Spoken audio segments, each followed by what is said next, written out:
O tema da pregação hoje é a superioridade de Cristo. Filipenses capítulo 3, verso 1. Diz assim a palavra de Deus: Quanto ao mais, irmãos meus, alegrai-vos no Senhor. A mim não me desgosta, e é segurança para vós outros, que eu escreva as mesmas coisas. Acautelai-vos dos cães, acautelai-vos dos maus obreiros, acautelai-vos da falsa circuncisão, porque nós é que somos a circuncisão, nós que adoramos a Deus no Espírito e nos gloriamos em Cristo Jesus e não confiamos na carne. Agora Paulo, a partir do verso 4, ele vai falar um pouco do seu testemunho. E ele vai dizer: bem que eu poderia confiar também na carne. Se qualquer outro pensa que pode confiar na carne, eu ainda mais. Circuncidado ao 8º dia, da linhagem de Israel, da tribo de Benjamim, hebreu de hebreus, quanto à lei fariseu, quanto ao zelo perseguidor da igreja, quanto à justiça que há na lei irrepreensível. Mas o que para mim era lucro, isso considerei perda por causa de Cristo. Sim, deveras considero tudo como perda, por causa da sublimidade do conhecimento de Cristo Jesus, meu Senhor, por amor do qual perdi todas as coisas e a considero como refúgio, para ganhar a Cristo e ser achado nele, não tendo justiça própria, que procede de lei, senão o que é mediante a fé em Cristo. A justiça que procede de Deus, baseada na fé, para o conhecer e o poder da sua ressurreição e a comunhão dos seus sofrimentos, conformando-me com ele na sua morte, para de algum modo alcançar a ressurreição dentre os mortos. Como nós vimos na pregação passada, Paulo ele diz que os irmãos deveriam se alegrar no Senhor, né? E eu disse que a verdadeira alegria ela só é encontrada no Senhor Jesus Cristo. Este mundo, ele oferece uma certa alegria. Esse mundo oferece momentos prazerosos, mas que logo se passam. Não é pleno, porém a alegria plena e verdadeira só se encontra em Jesus Cristo. E Paulo, ele tinha essa alegria. Paulo tinha essa alegria que ele aprendeu a viver contente e alegre em toda e qualquer circunstância. Paulo, então, ele tinha essa alegria no Senhor. E ele fala para os irmãos: alegre-se no Senhor, assim como eu me alegro. Paulo também, ele diz aqui no verso 1 ainda, que ele não tinha problema em repetir as mesmas coisas, a mesma doutrina. Por quê? Porque Paulo queria que os irmãos tivessem segurança, para eles saberem quem eles têm crido. Então, Paulo também vai combater os judaizantes, aqueles que haviam aderido ao cristianismo, crido em Cristo, né? Porém diziam ter crido, mas ainda confiavam nas suas obras. Eles diziam: olha, para você ser salvo, você precisa de Cristo e seguir os ritos judaicos. Guardar as festas, os dias de festa, né? Fazer a circuncisão, não comer certos alimentos, então você vai alcançar salvação. Aí Paulo repreende esses homens e diz que eles são cães. Eles são da falsa circuncisão. Nós é que somos da verdadeira circuncisão. Nós que tivemos a circuncisão em nossos corações. Nós que nascemos de novo, que recebemos o Espírito de Deus. Nós que somos a verdadeira circuncisão. Porque nós não confiamos na carne. Nós confiamos na obra de Cristo Jesus. E que somos salvos somente pela fé. Então Paulo, ele também agora vai dizer sobre a superioridade de Cristo. A superioridade da obra de Cristo. E ele começa falando do seu testemunho. No verso 4 ele diz: se bem que eu poderia até mesmo confiar na carne. Se alguém pensa que pode confiar na carne, muito mais eu. Circuncidado ao 8º dia, da descendência de Israel, da tribo de Benjamim, hebreu de hebreus, quanto à lei fui fariseu, quanto ao zelo persegui a igreja, quanto à justiça que há na lei, eu era irrepreensível. Paulo, então, aqui está mostrando as suas qualidades, quem ele era antes de conhecer a Jesus Cristo. E o que é confiar na carne? Confiar na carne é você cumprir a lei minuciosamente. Achar que se cumprindo a lei você vai ser salvo. Você se achar capaz de cumprir a lei. É confiar na sua bondade. É seguir todas as leis de Deus sem pecar em nenhum momento da sua vida. Isso é confiar na carne, confiar nas minhas obras. Mas o objetivo da lei não era trazer salvação. O objetivo da lei, em primeiro lugar, é para expressar o caráter de Deus. Romanos 7,12 vai dizer: de fato, a lei é santa e o mandamento é santo, justo e bom. A lei, ela expressa o caráter de Deus, mas ela não foi dada com o objetivo de nós alcançarmos salvação. Então, qual que é o objetivo da lei dada por Deus? A lei foi dada ao homem para que ele veja que o padrão exigido por Deus é altíssimo. Porque na lei nós vemos o caráter de Deus, a bondade de Deus, a justiça de Deus. Aí quando nós olhamos para a lei e vemos que nós não temos essa justiça, nós não temos essa bondade, nós não temos esse amor de Deus declarado nas Escrituras, nós olhamos para as nossas obras e vemos o quão limitados somos, o quão pequenos somos diante da perfeição de Deus, porque a lei é perfeita. Então nós não conseguimos cumprir a lei. Por quê? Porque nós pecamos, recebemos a herança de Adão. O pecado de Adão passou para toda a humanidade. Nós não conseguimos obedecer à lei. Então, confiar na carne, é confiar, é que você pode ser salvo através de seguir as ordenanças de Deus, de cumprir toda a lei. Mas quando a gente olha para a lei e vê que a gente não consegue cumprir ela toda, a gente chega na conclusão que eu preciso de um Salvador. Eu estou perdido, porque para ser bom, para entrar no céu, eu preciso cumprir toda a lei. E aí quando eu olho para a lei e eu vejo a minha podridão, logo eu vejo que eu estou condenado. Eu mereço o inferno, eu mereço o juízo, o castigo eterno. Então eu preciso de um Salvador. Então a lei aponta para Cristo. A lei aponta para Cristo. Então logo confiar na carne é achar que pode alcançar salvação e ser justificado pelos seus méritos. Achar-se justo diante de Deus através das nossas boas obras. Só que pela palavra de Deus isso é impossível para nós. Tiago 7,10 vai dizer: pois qualquer que guardar toda a lei, mas tropeçar em um só ponto, tem se tornado culpado de todos. Para você se tornar justo através da lei de Deus, você precisa cumprir toda a lei de Deus por toda a sua existência. Em nenhum momento da sua vida ter pecado, ter passado um pensamento impuro. Só que quem pode bater no peito e dizer: eu cumpri toda a lei? Ninguém, só Jesus Cristo cumpriu. Ele cumpriu toda a lei de Deus. Ele veio para cumprir os mandamentos do Senhor. Paulo, então, ele quer mostrar com isso que confiar nas obras, confiar na carne, é inútil para a salvação. Paulo, então, vai falar um pouco do seu testemunho. Paulo teria todos os motivos para confiar na carne, porque ele mostra aqui o quão zeloso ele era. Ele vai dizer: fui circuncidado ao 8º dia, conforme Deus havia ordenado a Abraão, lá em Gênesis 17:12. Deus fez uma aliança com Abraão e disse que agora o seu povo precisava ser circuncidado. E se a criança nascesse, no 8º dia já acontecia essa circuncisão. Paulo, então, ele seguiu isso. Os seus pais circuncidaram ele no 8º dia. Paulo também, ele diz que ele é de Israel. E não só isso, ele diz que ele é da tribo de Benjamim, hebreu de hebreus. Ou seja, Paulo não era um converso ao judaísmo, um prosélito, alguém que aderiu ao judaísmo depois de adulto. Não. Ele é desde criança hebreu de hebreus, da tribo de Benjamim. Ele sabia qual era a sua descendência, de qual tribo ele era. E isso era de grande valor e de grande prestígio da época. Por quê? Porque o povo de Israel foi levado cativo. Foi para o cativeiro e muitos ali, quando voltaram, não sabiam mais a sua origem, de qual tribo eles eram. Porém, Paulo ele diz: não, eu sou da tribo de Benjamim, ou seja, eu tenho pedigree, eu sou puro sangue, eu sou da tribo de Benjamim, e a tribo de Benjamim foi aquela tribo que foi leal ao rei Davi.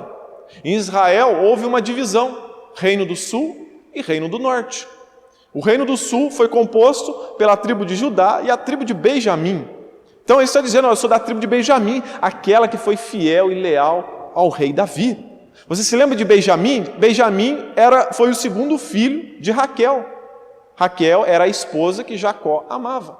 Era um dos filhos queridos de Jacó. Então ele diz, eu sou da tribo de Benjamim, essa tribo de prestígio, que foi leal ao rei Davi, sou puro sangue, tenho pedigree, eu poderia confiar na carne, mas eu não confio na carne, eu não confio nessas obras. O nome de Paulo também era Saulo. Paulo tinha 2 nomes. Talvez você já ouviu, né? O Deus mudou o nome de Paulo. Não, isso não está na Bíblia. Paulo tinha 2 nomes. Ele tinha cidadania romana e ele era hebreu. Então, entre os seus irmãos, né, os hebreus, os israelitas, ele era chamado de Saulo. E quando ele estava entre os gregos e os romanos, ele era chamado de Paulo, porque ele tinha outra cidadania. E o nome Saulo, ele com certeza foi em homenagem ao primeiro rei de Israel, o rei Saul, que era também da tribo de Benjamim. Então nós vemos aqui as qualidades de Paulo, as boas obras de Paulo, a descendência de Paulo. E ele diz também que ele é fariseu, ele era fariseu. E fariseu era a seita mais rigorosa dos judeus. Os fariseus, eles procuravam preservar a lei e a cultura judaica. Entre todos os grupos judaicos, as seitas judaicas, os fariseus se destacavam. E Paulo, ele se destacava entre os fariseus, porque Paulo, ele tentava cumprir rigorosamente a lei judaica. Ele vai dizer, era zeloso, irrepreensível quanto à lei, perseguidor da igreja. Ou seja, Paulo, ele não era um fariseu que só ouvia os ensinamentos e não praticava, como muitos crentes fazem hoje, né? Eles ouvem a palavra de Deus, mas não praticam em suas vidas. Não, Paulo não. Paulo, ele ouvia as doutrinas do judaísmo e ele queria pôr em prática. Ou seja, ele queria acabar com a seita do cristianismo que ele achava. E ele pegou cartas para perseguir, prender e matar os cristãos. Por quê? Porque ele tinha zelo por aquilo que ele cria. Então Paulo se destacava. Até que Paulo teve um encontro com o nosso Senhor Jesus Cristo, no caminho de Damasco. Ali Paulo teve os seus olhos espirituais abertos. Jesus aparece ressurreto para Paulo. E Paulo então cai ao chão. Ele fica ali agora cego dos olhos, físico, mas porém ele tem os seus olhos espirituais abertos. Porque ali Jesus estava mostrando para Paulo, Paulo, você deve confiar somente em mim, porque a salvação se dá somente pela fé na minha pessoa, em Cristo Jesus, não pelas obras da carne, não por ser descendente de Abraão, não por guardar a lei judaica, não, a salvação é somente pela fé em Cristo Jesus. E hoje muitas pessoas acham que merecem o céu, pois confiam nas obras, assim como Paulo confiava, se achava bom. Mas na verdade essas pessoas que confiam nas suas obras estão perdidas, estão cegas assim como Paulo estava. Muitos pensam que por causa de terem nascido em um berço evangélico, de serem filhos de crente, terem anos de igreja, e às vezes até se batizaram, aceitaram Jesus, né? Nós cremos que essa prática não é bíblica, mas em muitas igrejas ensina-se isso. Então alguém disse para ele, agora o teu nome está escrito no livro da vida, e ele se agarra naquilo, e ele se acha bom, e ele é merecedor do céu. Mas a Bíblia não fala isso. Outros não são crentes, mas dão cestas básicas, ajudam ONGs, dão esmolas, ajudam os pobres, e também acham que estão salvos, porque eles se acham diferentes de todo mundo. Nós somos generosos, nós plantamos o amor, então nós merecemos a salvação. Outras pessoas dizem, eu não roubo, não mato, pago minhas contas em dia, sou honesto, eu não sou igual a prostituta, eu não sou igual ao assassino. E também acham que estão salvos, confiam nas obras da carne.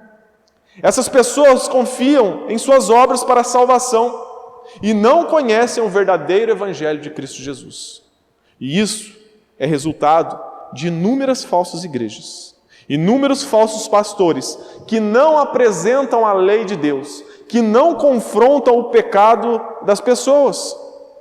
Por isso que esse evangelismo feito por inúmeras pessoas, dizendo que Jesus te ama, que Jesus tem um plano maravilhoso na sua vida, é ineficaz.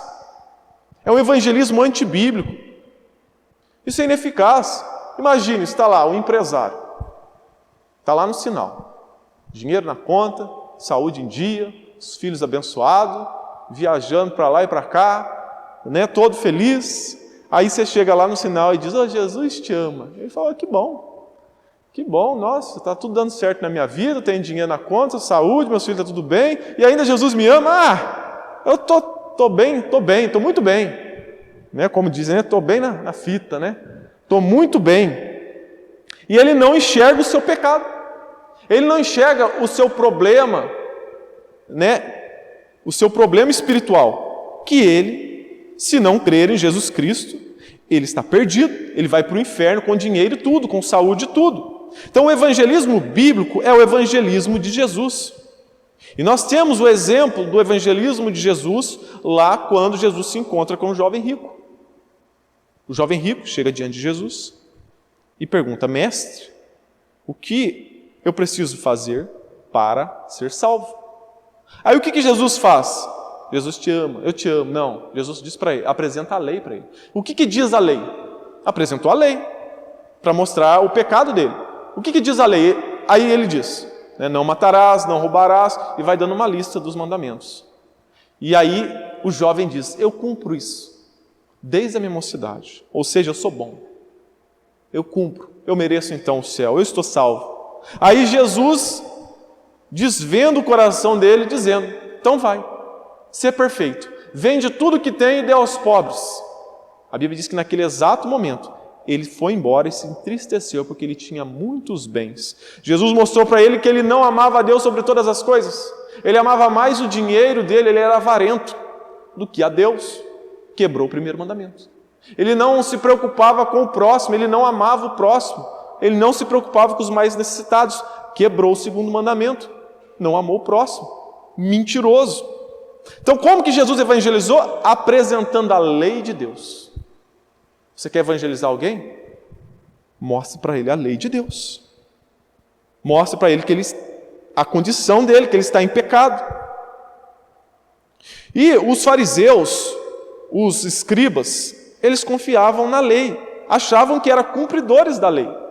Assim como muitas pessoas hoje acham que cumprem os mandamentos de Deus. Por quê? Porque às vezes eles têm uma interpretação bem rasa do que é a lei de Deus. Jesus, quando ele estava lá no monte, ele começou a pregar para as pessoas e dizer: ouviste o que foi dito pelos antigos? Eu, porém, vos digo. Quando Jesus estava dizendo isso, ele não estava trazendo uma nova doutrina, um novo ensinamento.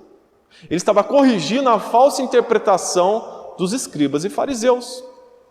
A interpretação rasa e errônea dos escribas e dos fariseus. Por quê? Porque os escribas e fariseus, eles interpretavam a lei superficialmente. Eles se achavam cumpridores da lei. Por exemplo, Jesus vai dizer: ouviste o que foi dito? Né? Que aquele que matar, né? Ele fala sobre o matar, né? Não matarás. E aí Jesus explica o que é o não matarás. O judeu, o escriba, o fariseu, ele entendia que matar era apenas quando você matava alguém literalmente. Você lá enfiava a espada em alguém, dava um tiro em alguém, né? Estrangulava alguém, então você matou, então você quebrou esse mandamento. Então o fariseu, ele achava que cumpria isso. Eu nunca matei ninguém. Aí Jesus mostra que a lei é muito mais profunda. Olha, se você odiar o seu irmão, você já é assassino.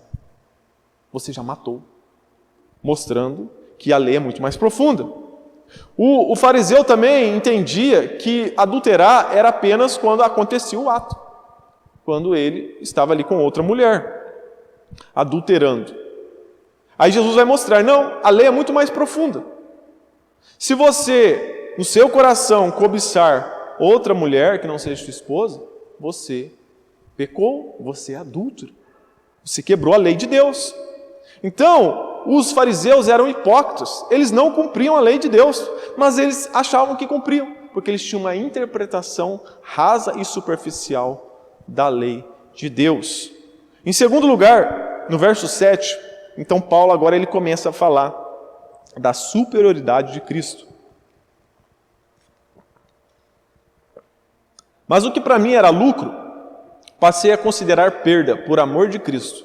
Sim, de fato também considero todas as coisas como perda, comparadas com a superioridade do conhecimento de Cristo Jesus, meu Senhor, pelo qual perdi todas as coisas, e eu as considero como esterco, para que possa ganhar a Cristo.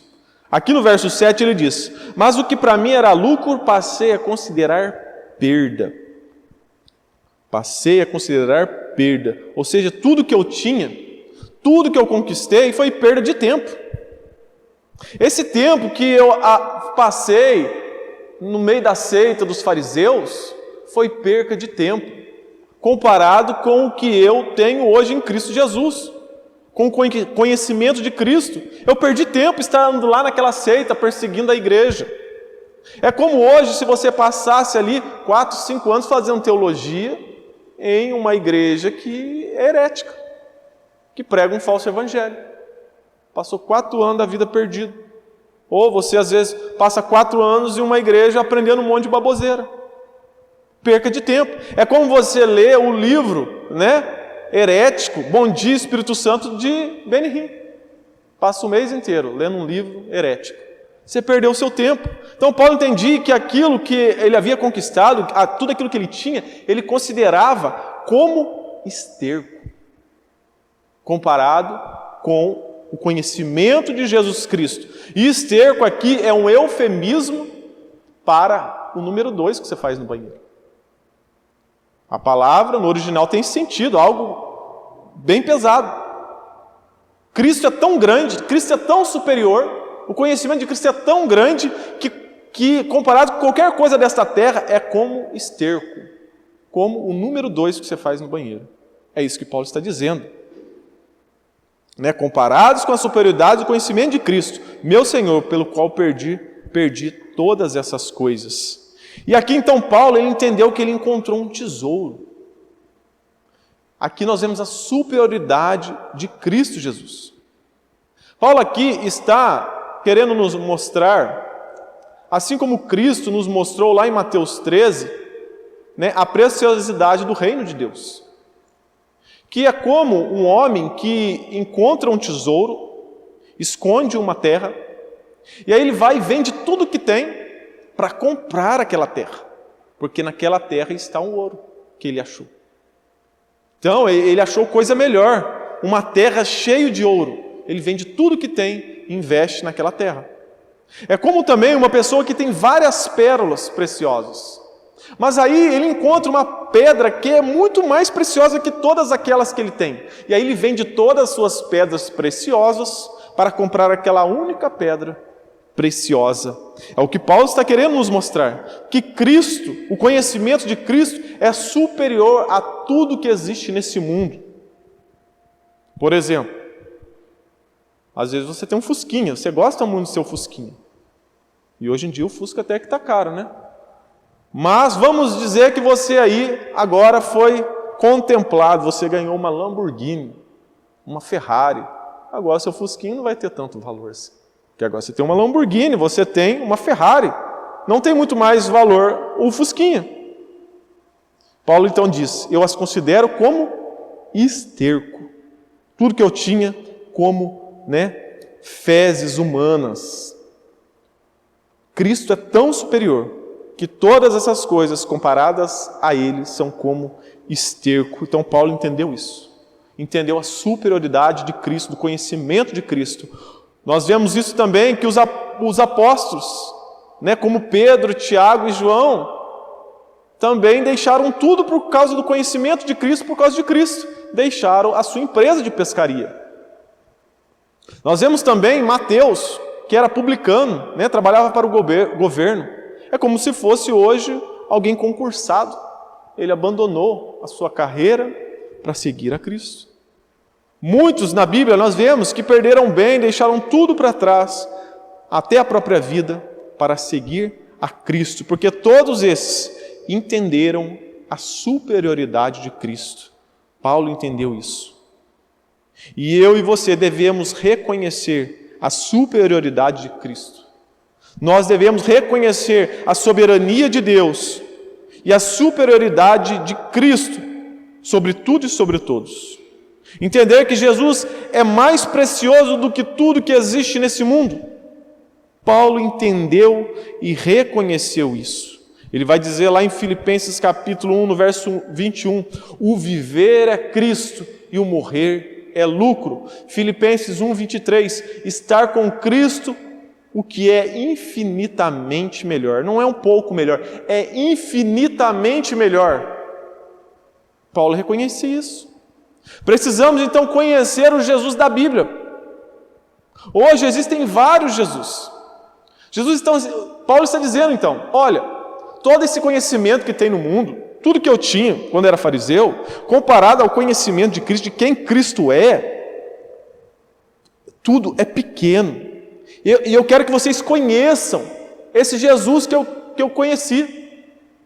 E o Jesus que Paulo conheceu não é o Jesus que existe em inúmeras igrejas evangélicas hoje. Hoje existem vários Jesus. Existe o Jesus hippie, que é paz e amor, que não manda ninguém para o inferno. Aí você vai falar que não, que o Deus da Bíblia, ele manda sim as pessoas para o inferno. Ele diz, olha, não temam aquele que pode tirar a sua vida, matar o corpo. Temam aquele que pode tirar tanto a vida e enviar a sua alma para o inferno. Então Jesus sim, ele é amor, mas ele também é fogo consumidor. E aí ele diz, o meu Jesus não é assim. O meu Jesus não manda ninguém para o inferno. O seu Jesus não é o Jesus da Bíblia. Só há um Jesus da Bíblia, só há um Jesus verdadeiro, o Jesus descrito nas Escrituras, que diz que é amor, mas também é fogo consumidor. Hoje existe vários Jesus. Tem o Jesus Papai Noel, né, que dá presente para todo mundo. Vem para Jesus que ele vai resolver todos os seus problemas. Existe o Jesus casamenteiro, né, que a pessoa está precisando de um casamento, aí ela vai na igreja, quer casar, quer arrumar uma parceira, um parceiro, aí vai para a igreja, aí depois que conquista, né, consegue, vai embora, esquece de Deus, que está com motivações erradas. Hoje também existe o Jesus que é curandeiro. A pessoa lá ficou doente, sofreu um acidente, nós precisamos de Deus, precisamos de ir na igreja. Aí vai, só que aí depois que tem o problema resolvido, abandona Cristo, abandona Deus. Né? Existem vários Jesus hoje, mas o único Jesus é o Jesus verdadeiro, descrito nas Escrituras. E Paulo queria que as pessoas entendessem isso. Quem é o Jesus da Bíblia? E Paulo entendeu, porque Paulo vai dizer, eu sou escravo dele. Me fiz escravo, ele é o meu Senhor. E agora eu faço a vontade do meu Senhor, eu conheço o meu Senhor. E Paulo, então, ele tinha esse anseio, esse desejo, que também os irmãos conhecessem a Cristo Jesus. E em terceiro lugar, a justificação pela fé. Lembra do que Paulo disse? Ali no início do capítulo 3, eu não me canso de dizer as mesmas coisas, para que vocês tenham segurança. E esse é um dos temas mais importantes da Bíblia, a justificação pela fé. E ele diz, e ser achado nele, não tendo por mim a justiça que procede da lei, mas sim a que procede da fé em Cristo. A saber, a justiça que vem de Deus pela fé, para conhecer Cristo e o poder da sua ressurreição e a participação nos seus sofrimentos, identificando-me com Ele na sua morte, para ver se de algum modo eu consigo chegar à ressurreição dos mortos. Nós temos aqui então um contraste. Ele fala da justiça que procede da lei, no verso 9, e aí logo após ele diz, mas sim a que procede da fé. Então nós temos a justiça própria, que vem através das obras, a justiça da lei, né, que procede da lei, e temos a justiça de Deus, que procede da fé. Só existem dois tipos de religião. Em primeiro lugar, existe a religião baseada na justiça própria, que procede das obras, da lei. Por exemplo, o catolicismo romano. O catolicismo romano ensina que você precisa crer em Jesus, mas você também precisa, fazer obras e crer na Igreja Católica, que ela é a única igreja de Cristo. A única, pertencente a Cristo, a única igreja verdadeira. Se você está fora da igreja católica, você está perdido. Esse é o dogma da igreja católica. Um padre raiz, ele diz isso. Um padre raiz, ele diz, olha, os protestantes vão para o inferno. Esse é o padre raiz. O pastor raiz também é assim, ele diz que se o católico não se converter, se não abandonar a idolatria, ele também vai para o inferno. Esse é o pastor raiz.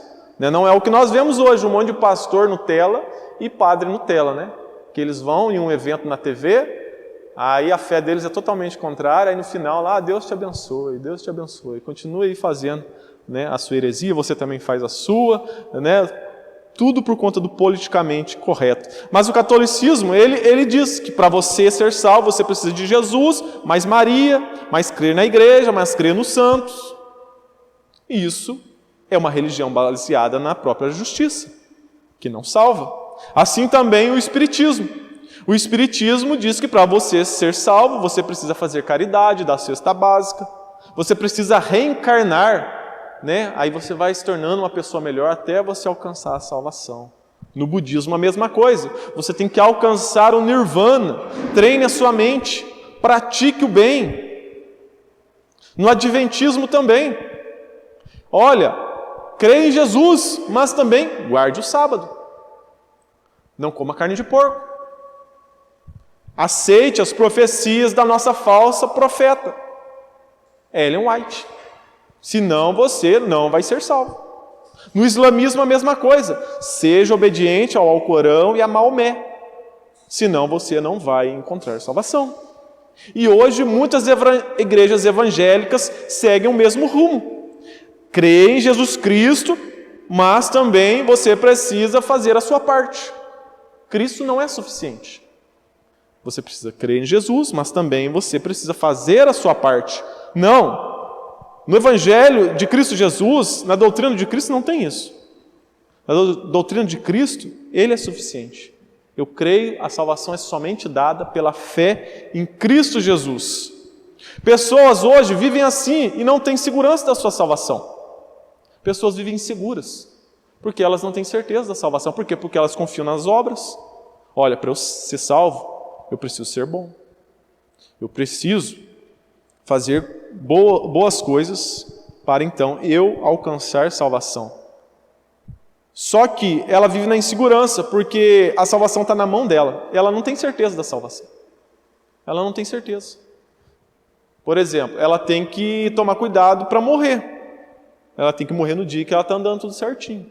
Porque se ela morrer no dia que talvez ela brigou com alguém, falou um palavrão, ela vai para o inferno, porque a salvação está na mão dela. Ela vive insegura, ela não tem certeza da salvação. Mas quando você crê na justificação pela fé e que a salvação é somente por Jesus Cristo, você tem certeza da sua salvação. Porque você não confia nas suas obras, você confia na obra de outro, de Cristo Jesus. E a Bíblia diz que aquele que Jesus escolheu, aquele que Jesus salvou, Ele vai fazer perseverar até o fim. Ele diz que aquele que Deus deu a Ele jamais escapará das suas mãos. Ele vai nos guardar até o fim. Então eu tenho certeza da minha salvação porque eu creio em Jesus Cristo. E todas essas religiões que eu citei aqui têm algo em comum.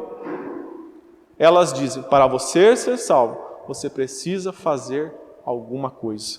Por isso que elas não salvam ninguém. Um exemplo, para ficar mais claro, vamos dizer que você se encontra com um tetraplégico lá em uma grande floresta, uma gigantesca floresta. E aí você diz para a pessoa tetraplégica, olha, o caminho para você escapar dessa floresta é só você ir por aqui. Só que tem um problema. Ele é incapaz de andar por si só. É tetraplégico. Não tem como. Ele precisa de alguém para levá-lo em segurança, para não morrer ali na floresta. E é isso que essas religiões oferecem. Eles dão o caminho. Faça isso, faça aquilo, então você vai encontrar salvação. Esse é o caminho. Só que nós não podemos. A Bíblia diz que nós estamos mortos em nossos delitos e pecados. Nós não conseguimos seguir esse caminho. Nós precisamos de alguém que nos pegue no colo e nos leve, né, para um lugar seguro. Então, essas religiões, essas falsas religiões, elas prometem algo que não pode ser cumprido. Em segundo lugar, a religião baseada na justiça de Deus, que é recebido pela fé no Filho, né, Jesus Cristo. Todos nós somos como um homem que caiu em um grande poço, um poço profundo. Essa é a nossa realidade. Nós estamos lá no fundo do poço.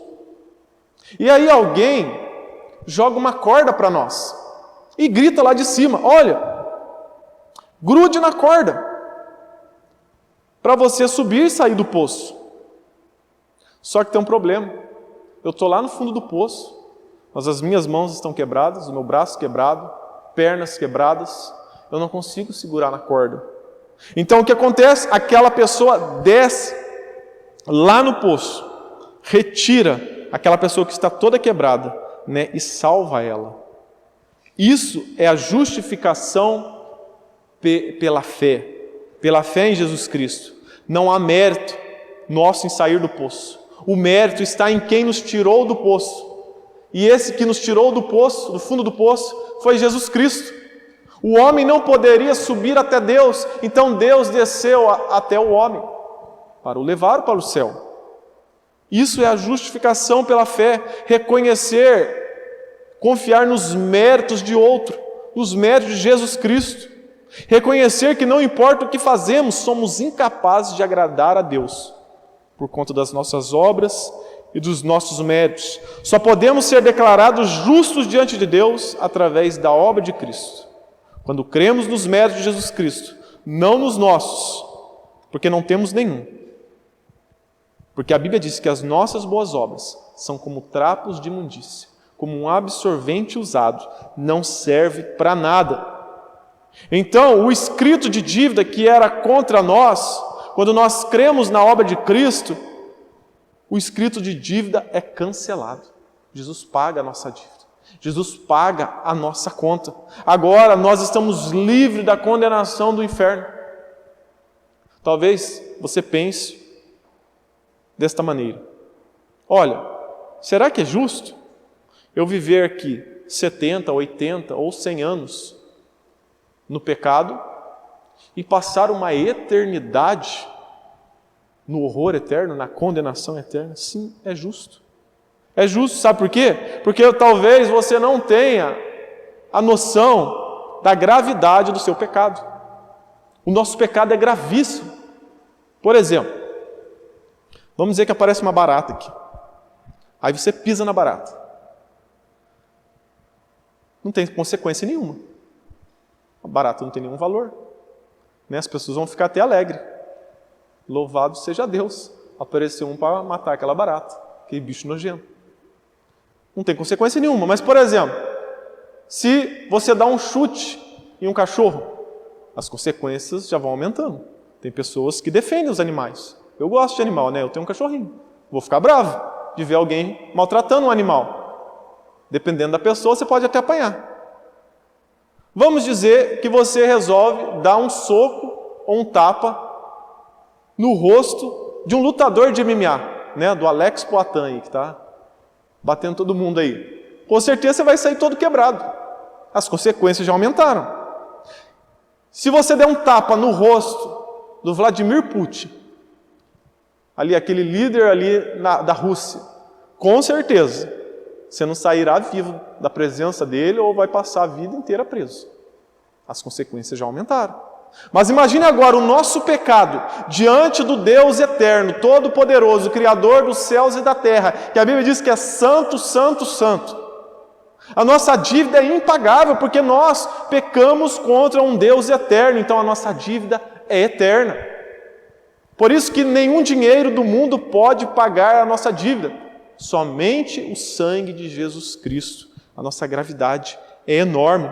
Mas quando nós cremos na obra de Cristo, nós somos declarados justos. Romanos 8:1 vai dizer: portanto, agora já não há condenação alguma para os que estão em Cristo Jesus. Então esse era o alvo, do apóstolo Paulo, que eles conhecessem a Cristo, que eles conhecessem a superioridade de Cristo, a soberania de Cristo, o poder de Cristo, a grandeza de Cristo, e confiassem nisso, e crescem que haveria uma ressurreição. Paulo então queria que eles crescessem no conhecimento de Cristo, como diz lá em João 17,3, e a vida eterna é esta, que conheçam a Ti, o único Deus verdadeiro, e a Jesus Cristo que enviaste. Então a vida cristã, ela não é estática. A vida cristã, ela é progressiva. Nós precisamos crescer, amadurecer em nosso conhecimento de Cristo. E era isso que Paulo estava desejando. Vocês precisam desenvolver a fé de vocês. Vocês precisam crescer no conhecimento, na sabedoria de Deus, de fé em fé, de glória em glória, até chegar à estatura de varão perfeito. E é isso que nós iremos passar a eternidade fazendo, conhecendo a Cristo, conhecendo os atributos de Cristo, a bondade de Cristo. E isso se inicia na nossa salvação. É um progresso.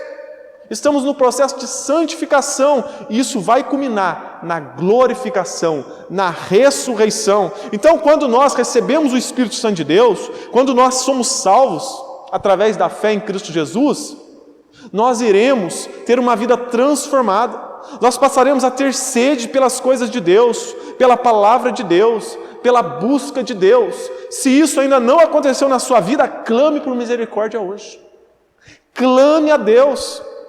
Peça misericórdia, Senhor, que eu possa receber o Espírito Santo na minha vida e andar em novidade de vida, a viver uma vida que glorifica o Senhor. E eu possa desfrutar desta alegria que Paulo descreveu ali no capítulo 3, no verso 1.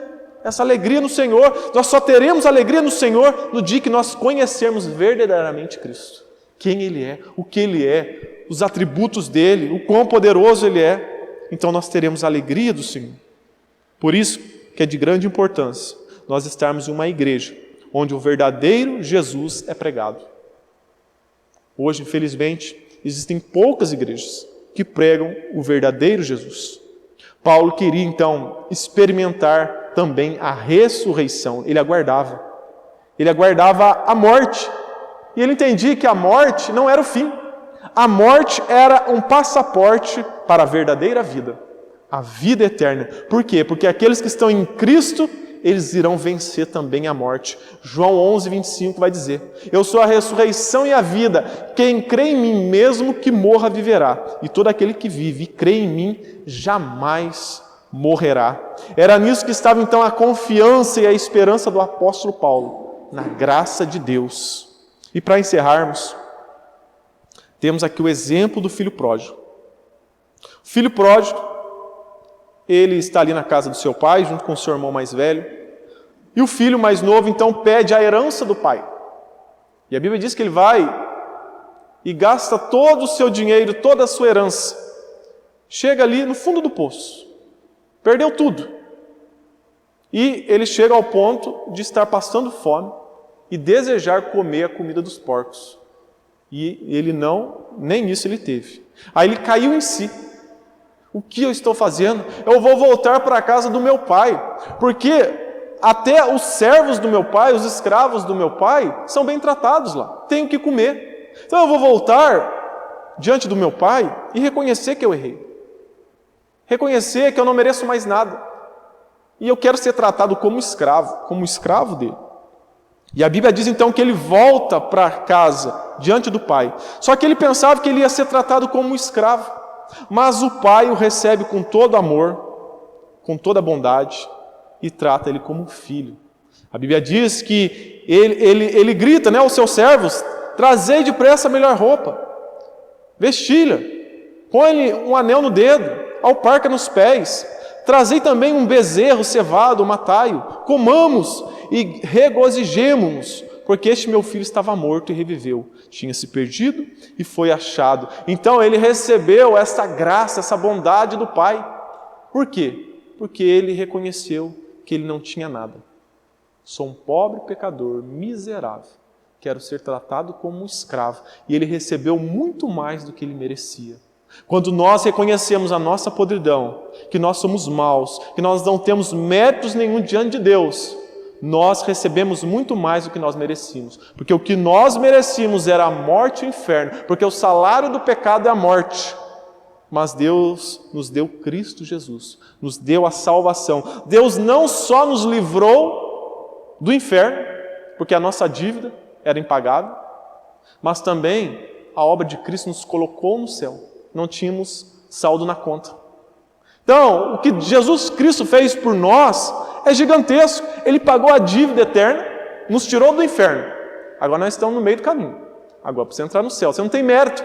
Ele depositou na sua conta os méritos dele, para você então entrar no céu. Deus nos dá muito mais do que nós merecíamos. Ele nos dá Cristo, Ele nos dá salvação. Então, que nós possamos reconhecer essa superioridade, essa graça, essa bondade de Deus. Pelo contrário, o filho mais velho, ele não reconheceu a graça do Pai. Ele não desfrutou da bondade do Pai. Porque estava acontecendo agora uma festa. E aí, de repente, o filho mais velho está chegando perto da casa e vê o barulho da festa e pergunta para os servos: o que está acontecendo ali? Que barulho é esse? Aí eles dizem: olha, o seu irmão mais novo voltou e o seu pai fez um banquete, uma festa para ele. E ele fica indignado. Como assim? Faz tanto tempo que eu sirvo meu pai, que eu sigo toda a lei, eu sou uma pessoa boa. Ele nunca fez uma festa para mim. Quando Jesus descreveu essa parábola, ele estava dizendo que os fariseus e os escribas eram esse filho mais velho, que confiava nas obras, se achava bom. E por isso que ele não desfrutou da graça de Deus. Que nós possamos ser como esse filho pródigo, reconhecer que somos pecadores, que não há nada de bom em nós. Tudo que há de bom em nós vem de Cristo. Tudo que há de bom de nós é méritos do Senhor Jesus Cristo, é obra de Deus nas nossas vidas. E tudo de mal é nós mesmos. Não é de Deus, é nós mesmos. Então que nós possamos crer nesse evangelho maravilhoso, crer no conhecimento e na graça do Senhor a cada dia, para desfrutarmos da boa, perfeita e agradável vontade do Senhor.